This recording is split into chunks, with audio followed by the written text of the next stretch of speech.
Civilization is like a sedimentary rock. It's built upon layers and layers of memories.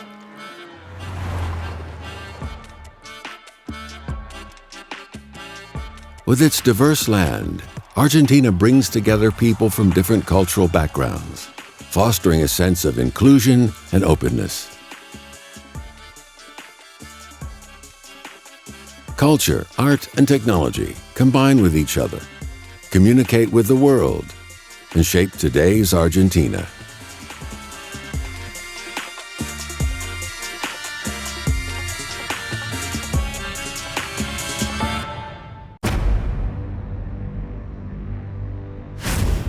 In August, the Indian warriors of Argentina take up the most important challenge of the year.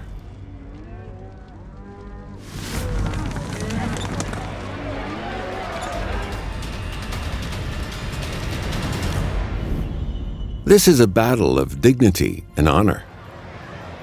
The first bull strides cockily into the arena.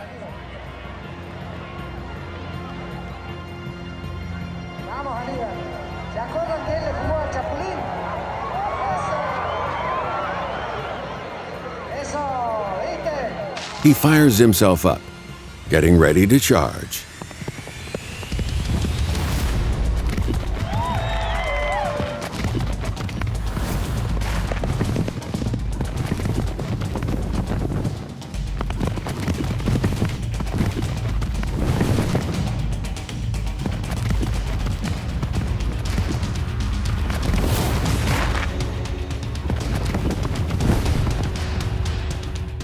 Even the tiniest mistake in the ring could lead to defeat.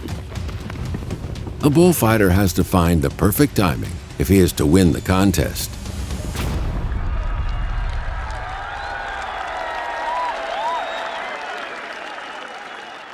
This sport originated in Europe, but has been refined in Argentina. In Spanish bullfights, the bullfighter has to kill the bull with a sword to win. Here, the bullfighter only needs to snatch the rosette from the bull's head. The bullfighting culture brought by the Spanish 500 years ago has combined with the country's ancient Indian culture and become one of the most important parts of the Pachamama festival.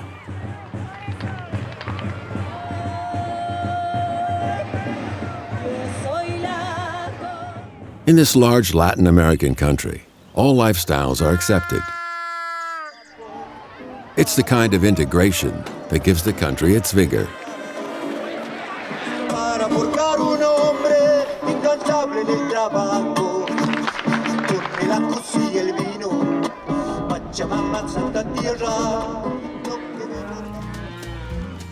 Argentines are often referred to as eagles of the Pampas for their elegance and bravery.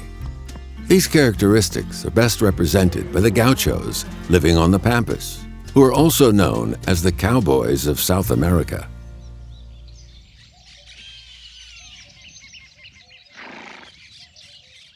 Eckert begins his work early in the morning. He wears the typical gaucho outfit, a felt hat, a scarf, and a pair of baggy pants. Eckert's life has been tied to horses ever since his father put him on horseback when he was 4 years old. Eckert is of mixed Spanish and indigenous Indian descent. The gauchos are people born out of Spaniards and native Indians and can be traced back to the 16th century. They were once nomadic, galloping across the grasslands on horseback and hunting for a living. In the 19th century, their lifestyle gradually changed after the grasslands of Argentina were privatized.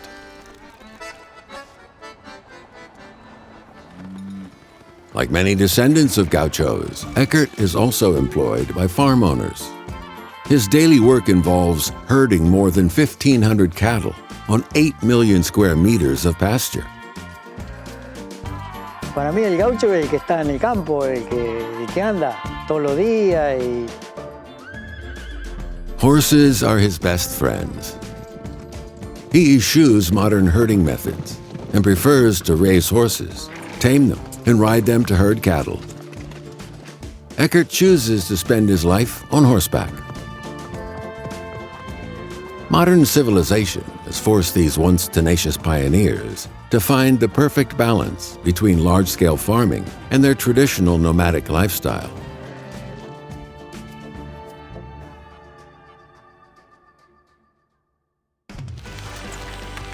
On Argentina's 2.78 million square kilometers of land, there are many other different lifestyles, other than the wild romantic kind, pursued by the gauchos.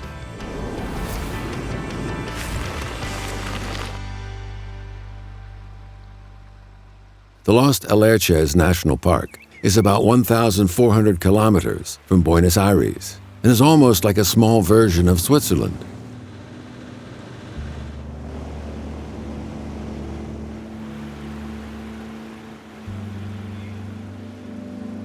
Matisse and his family have lived on the fringes of the forest for more than 100 years. En el año 1916, mis bisabuelos vinieron desde Suiza, vinieron desde Europa, tienen un parecido muy grande con que es su país de origen, que es Suiza. Argentina's diverse natural environment allows immigrants from all over the world to find their ideal life here. To live in harmony, all individuals have to break through certain barriers and accept others. The country's long history of mixing cultures has made Argentina a very inclusive society, something that greatly benefits the younger generation. Every morning, Matisse practices Tai Chi in his backyard. Siempre de chico tuve una atracción por lo que es la cultura tal como es la China. De chico siempre miraba las películas, me interesaban mucho las artes marciales, el Tai Chi. It was a bike accident and his curiosity about the culture on the other side of the world that led to his career choice. Una vez, practicando un deporte que yo era ciclista en mi adolescencia, me lesioné una muñeca. Matisse then decided to learn traditional Chinese medicine. After saving up for 3 years, in 2016, he finally got enough money and started to receive professional training in Beijing. His parents fully support him and have opened a small clinic for him in their family lodge.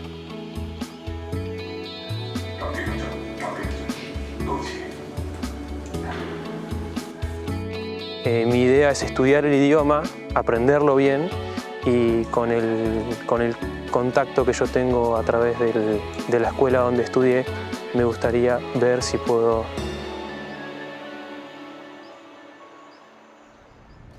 Warriors gain their strength from the wilderness.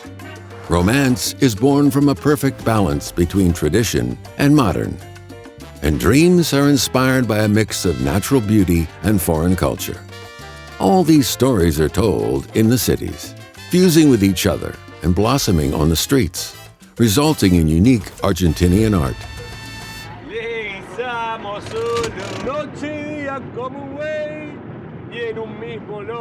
48-year-old Alfredo Segatori goes through the streets of Buenos Aires like a triumphant general inspecting his army. Alfredo has been a graffiti artist for about 20 years, and his artworks can now be found all over the city. Argentinian street art is one of the most creative and vigorous art forms in the world. Buenos Aires is known for its openness, inclusiveness, and appreciation of graffiti art. It's even been called a city of graffiti. Es una ciudad libre para, dentro de todo, para hacer graffiti, digamos, o murales.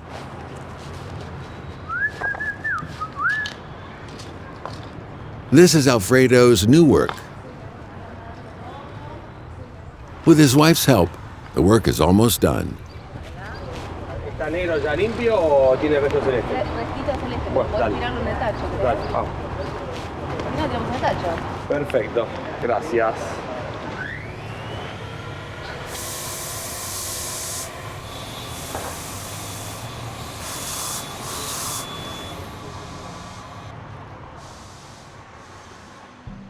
In the 1960s, street artists began painting on walls.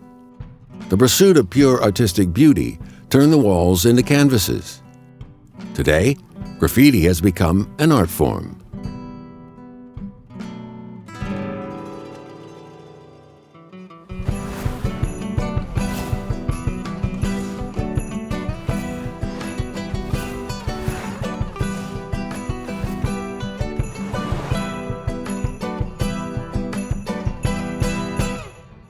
Works of graffiti are artists' reflection on society, their interpretation of reality, and the most direct expression of their inner worlds.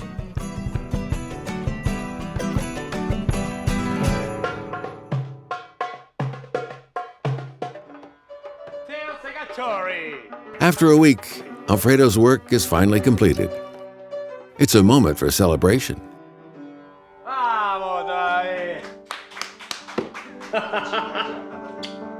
He turns down all invitations and chooses to spend the weekend with his family. Perfecto, qué calité, ¿eh? Muy bien. Saúl, chin. Bien Teo, ¿eh? Sí, ¿no? Teo. No, pero no sale nada de lo que hablamos. For Alfredo, family is the most important source of inspiration and passion. He spends a great deal of time with his family. The simplest beliefs and pursuits form the essence of Argentina's diverse art forms and the secret to keeping the country so lively and beautiful. Es realmente importante si puede trascender las barreras que hay tanto entre las culturas y la música logra eso. Alfredo is now one of the most renowned graffiti artists in Argentina and makes a lot of money from his works. His paintings have appeared in a wide range of events, including the 2018 Youth Olympics. Alfredo expresses his feelings and thoughts with spray paint on the streets. Other artists use other forms to do the same.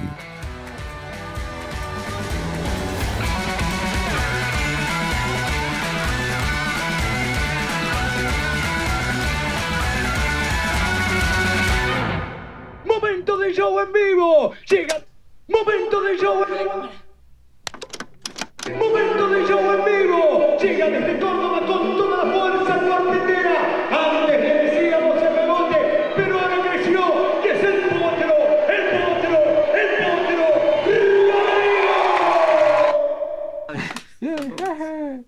Director Lorena Munoz is checking the sound effects of her new film. It's a music documentary, so the audio requirements are high.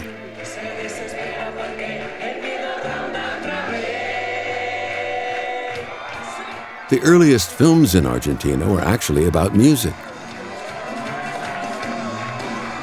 Sobre todo porque lo que se empieza a filmar son a los cantantes de tango y la gente va al cine a conocer a los artistas que escuchan la radio. Nada, el público va al cine, no existe la televisión todavía, va al cine a conocer a esos artistas que escucha por la radio. Argentina used tango films to win a place in the international market. They don't have large production teams like Hollywood, but its filmmakers use a range of methods to meet audiences' needs. Serious films tell stories about the country's pains, and viewers are taken on fantastic journeys into the past and future of South America. Crime stories seek the truth about love, and comedy anthology films seek answers to questions. The various themes in Argentine films are like fables, inspired by people's daily lives, and creatively showing every aspect of the country.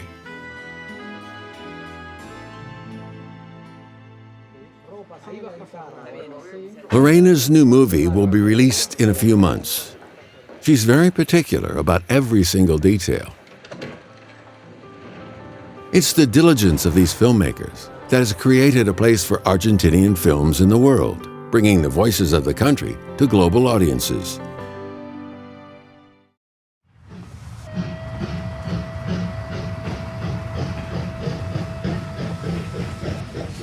The roar of the steam locomotive breaks the tranquility of Esquel at dawn. 56-year-old train driver Jose Aguero is taking his 96-year-old train through the highlands of Patagonia. Once every week, Jose fires up the engine, sounds the whistle, and welcomes tourists from all over the world. Even though it's called the Patagonian Express, the locomotive moves at just 35 kilometers per hour. The passengers don't seem to be bothered by this. They are fascinated not only by the power of the engine, but also by the prosperity that the steam locomotive brought. Era para sacar la materia prima que se producía de acá de la zona sur y llevarla al puerto de lo que es San Antonio Oeste, donde está el puerto argentino. Era transportar, traer carga y llevar carga. Le daba una vida a cada pueblo el tren. Since the construction of its first railroad in 1857, Argentina's vast territory has been connected by 36,000 kilometers of railroads. Small trains transport prisoners to Tierra del Fuego Island. Others travel through highlands at an altitude of 4,000 meters. People leave, arrive, deliver and transfer goods on railways. Their need for communication is met, and distant locations are connected to the rest of the world.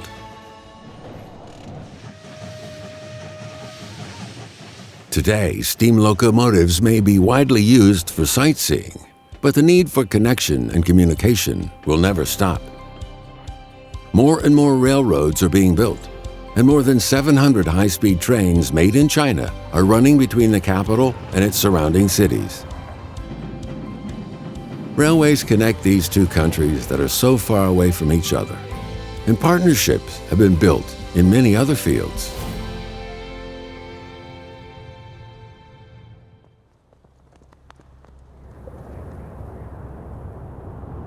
In the deserts of Jujuy, the northwesternmost province of Argentina, 24-year-old Culaman Rock is busy installing a pile foundation before a sandstorm arrives.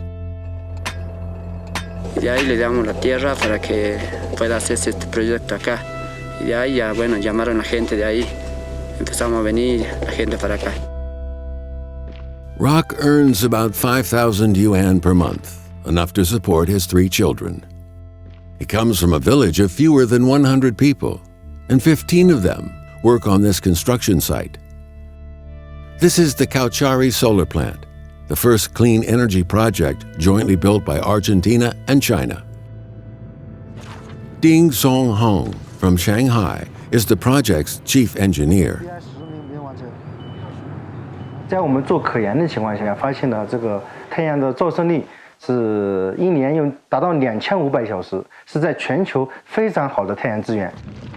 According to the plan, the whole project will only take 11 months to complete. For the experienced Chinese engineers, the real challenge comes from working at an altitude of 4,030 meters. 因为这海拔比较高，上来在路程上面就有点反应，但是到了项目目的地下车以后，就立马就是瘫下来了，气喘不过来，就这样。上面的气候我们才来的时候是完全适应不了。 The technicians are from China, and the construction workers are local people like Rock. The partnership between the two sides not only helps the project to run smoothly, but also creates up to 1,500 jobs for these areas. This trend will continue for the next 25 years. All the equipment for this project comes from China. 我们国产的设备现在很优秀，技术也很成熟，利用光伏项目让阿根廷在国外在南美地区接触中国的产品。 More importantly, Jujuy province suffers from a serious shortage of electricity. That situation will change once this large photovoltaic power station is completed in 2019. Sí, no solo eso, ese proyecto solar es para inyectar energía en el interconectado nacional, es para venderle a todo el país. Es del doble, la generación va a ser el doble de la que consume Jujuy. Of course, in this passionate country, even a short-term partnership will result in a deep connection between the people of the two countries.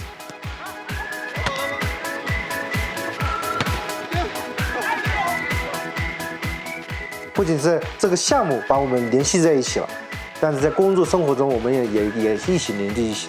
他们喜欢踢球，有时候他们会主动的去要求我们去踢球，再慢慢的去融入他们的生活方式。As people learn more about each other, they've also built partnerships in other fields. The development of modern technology and the internet are bringing new momentum to Jujuy.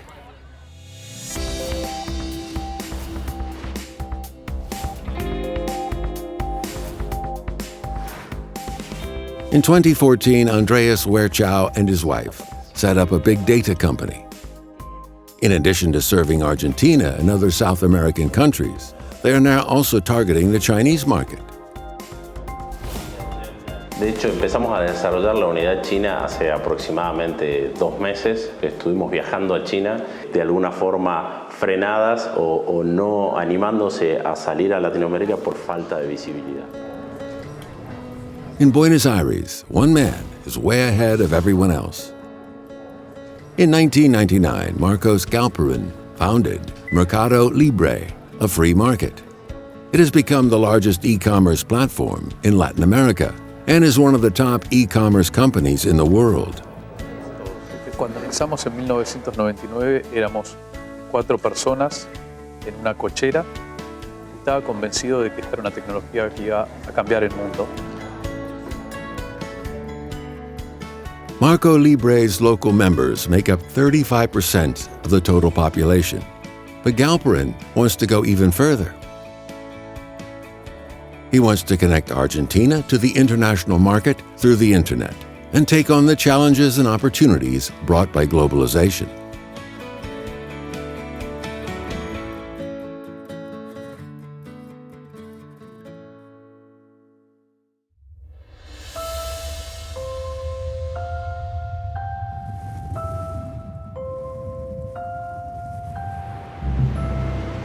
The world is changing rapidly.